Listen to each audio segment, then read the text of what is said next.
12th April morning 7:30க்கு Puliyangudi வந்துட்டேன். இன்றைக்கி weather நல்லா இருந்தது. ஸோ பைரவ் கூப்பிட்டுட்டு டெரஸ் வந்துட்டேன். இங்கே வந்து இவன் ஒரு இன்ச் கூட நடக்கலை. அங்கே ஒரு புறா இருந்தது. அதை பார்த்து பயத்தில் இங்கேயே உட்காந்துட்டு இருந்தான். நானும் ரொம்ப நேரமாக பார்க்குறேன். அவன் பறக்கிற மாதிரியும் தெரில, இவன் நடக்கிற மாதிரியும் தெரில. இது சரிப்படாதுன்னு கீழே கூப்பிட்டுட்டு வந்துட்டேன். கொஞ்ச நேரம் கார்டன் ஏரியாவில் விட்டுருந்தேன். அங்கே 2 கரப்பாம்பூச்சை கொன்னுட்டான். அதில் வேற ஒன்று தின்னுட்டான். பயத்தில் நாங்கள் வெட்டுக்கு கால் பண்ணோம். டயரியா வாமிட் இருந்தால் மட்டும்தான் பிரச்சனை, அப்படி இல்லைனா பேனிக் ஆக வேண்டான்னு சொல்லிட்டாங்க. பார்சல் ஒன்று ரிசீவ் ஆயிருந்துச்சு. அது கரெக்டாக இருக்கான்னு தம்பி செக் பண்ணிகிட்டு இருந்தான். மார்னிங் நான் சாப்பிட்றதுக்கு அப்பா பொங்கலும் வடையும் வாங்கி வச்சுருந்தாரு. நான் வடை சாப்பிடல, டேபிள்லே வச்சுட்டேன்.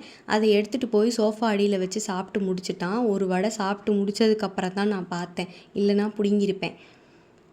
கடையத்துலேருந்து மாமா ஃபேமிலி வந்திருந்தாங்க. ஸோ பைரவ், நான், தம்பி 3 பேர் வெளியில் இருந்தோம். கொஞ்ச நேரத்தில் நான் அவனை டெரஸ் கூப்பிட்டுட்டு போயிட்டேன். இன்றைக்கி புளியங்குடி மாரியம்மன் கோவிலில் 3001 விளக்கு பூஜை பண்ணியிருந்தாங்க. ஸோ அந்த சவுண்ட் அப்போ தான் ஆரம்பிச்சிருந்தாங்க. அதனால் அதை கேட்டுட்டு இருந்தேன். மீன்வைல் தம்பியும் பைரவும் இன்றைக்கி நல்ல டெரஸில் விளாண்டாங்க. இன்றைக்கான ஹேப்பனிங்ஸ் இதான். டாட்டா.